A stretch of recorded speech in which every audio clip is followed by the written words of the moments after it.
Hi guys, welcome back to my channel. For today's video, magluluto tayo ng adobong litid ng baka.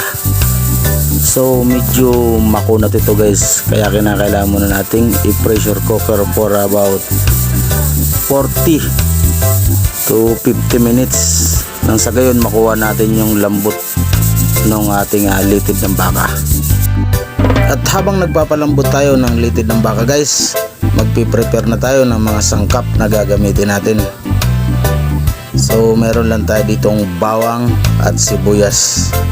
So linisan lang natin ito bago natin slicein. Maraming salamat nga pala guys sa mga patuloy na sumusuporta sa channel ko.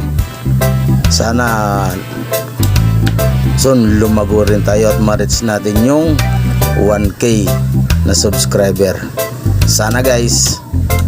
So maraming salamat sa mga tumutulong sa akin at sa mga patuloy na sumusuporta.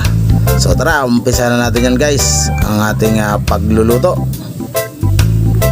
So yan, slice na natin guys yung ating bawang na gagamitin natin sa ating pagsangkot doon sa ating litid ng baka. Katapos yan guys, susunod lang natin yung ating sibuyas. Medyo marami lang yung ilalagay natin bawang guys para mabango siya o mawala yung ibang amoy ng baka.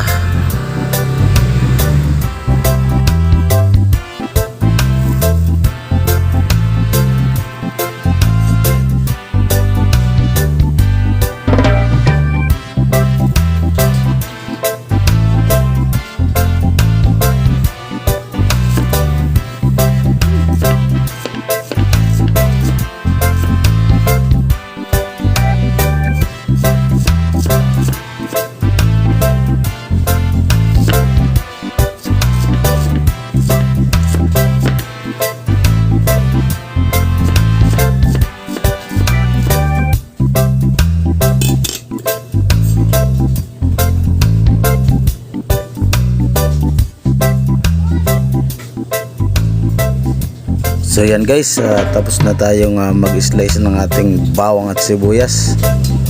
So linisan na natin ng kaunti at ipapakita ko na sa inyo yung mga rekado. Simple lang gagamitin kong rekado diyan guys. Meron lang tayong asin,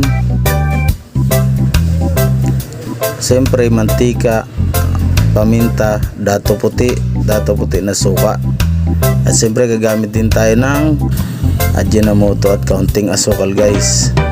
Nandyan yung ating siling green at siling pula.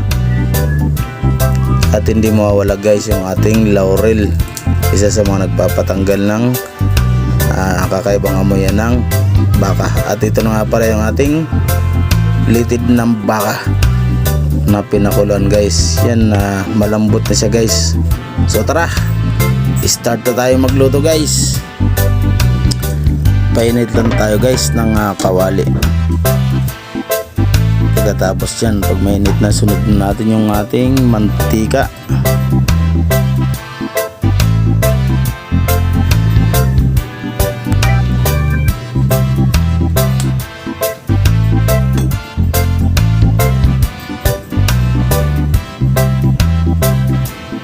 At kapag mainit na, pwede na natin ilagay yung ating bawang.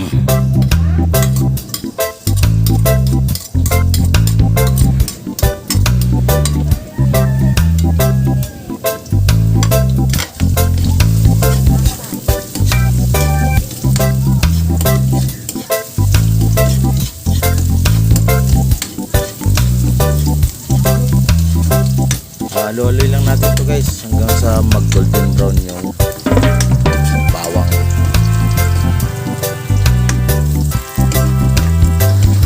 Kapag okay na, pwede natin isunod yung ating sibuyas.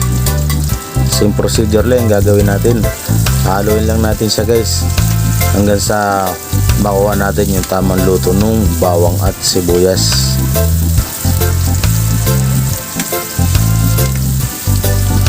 Kapag okay na, pwede na natin sunod yung ating litid ng baka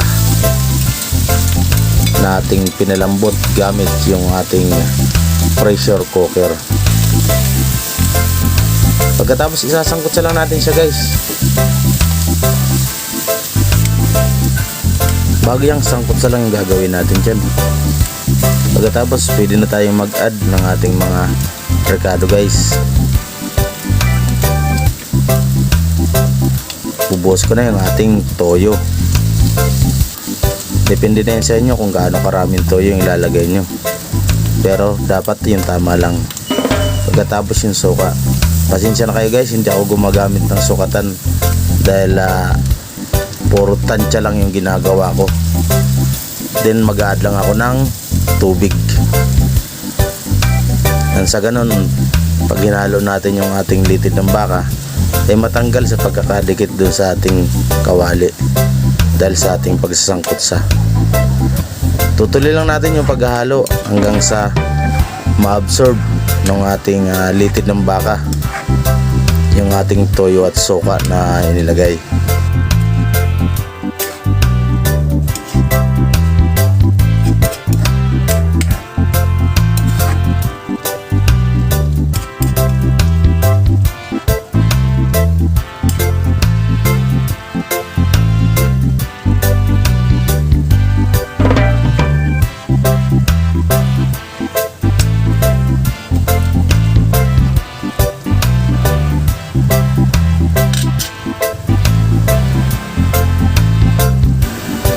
Pagkatapos pili na natin siyang timplahan uli gamit yung ating mga rekado. Maglalagay lang ako ng paminta. Depende na yun sa inyo guys kung kaano karaming paminta yung ilalagay nyo. Kung gusto nyo maanghang, mas marami.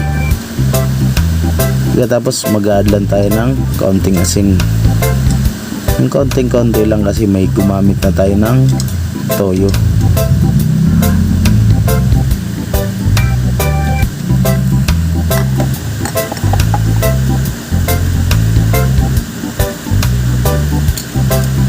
Tapos maglalagay na rin tayo ng Ajinomoto. Ito yung mga kalimitang ginagamit ko kapag ayaw kong gumamit ng magic sarap.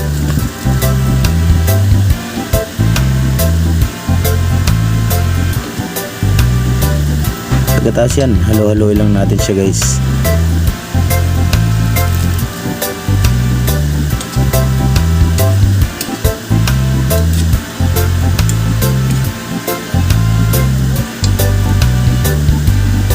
Pagkatapos nating mahalo, pwede na nating isunod yung ating dahon ng laurel.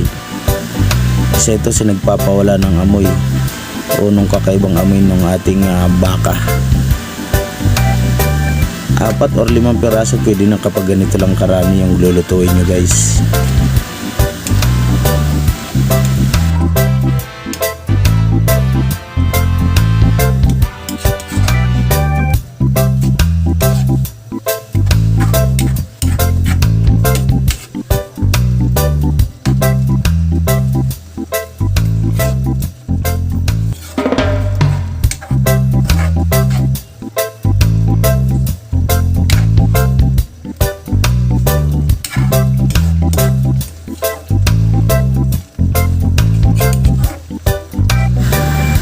Pagkatapos natin mahalo at sa tingin nyo okay na o iga na siya, pwede nyo nang tikman.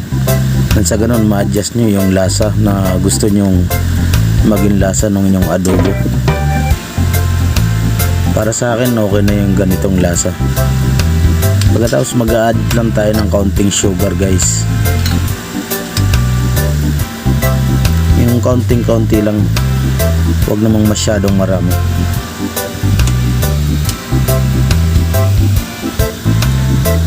Pagkatapos yan, itutuloy lang natin yung paghahalo natin hanggang maiga siya o matuyo na o mawala yung sabaw ng ating adobo.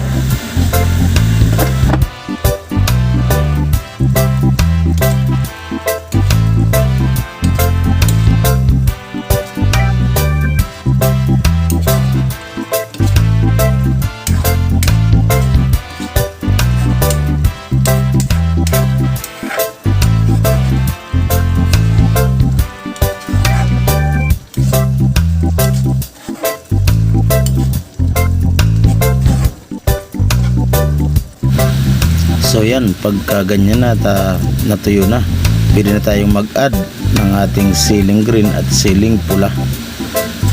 Pagkatapos yan, haluin natin. Minuto lang yan guys, luto na yan. Kaunting halo lang. Pwede nating ihayin. Pwede na tayong kumain.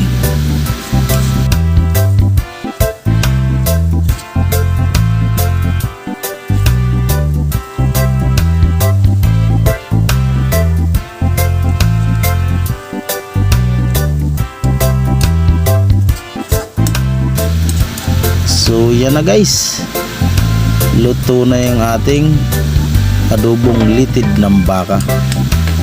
Kung nagustuhan mo ang recipe natin for today, huwag kalimutang mag-subscribe at paki-like and share na rin po. At paki-follow po pala ako sa Facebook page ko, Juvel TV. Maraming salamat po sa mga sumusuporta at sa nanonood. Bye bye.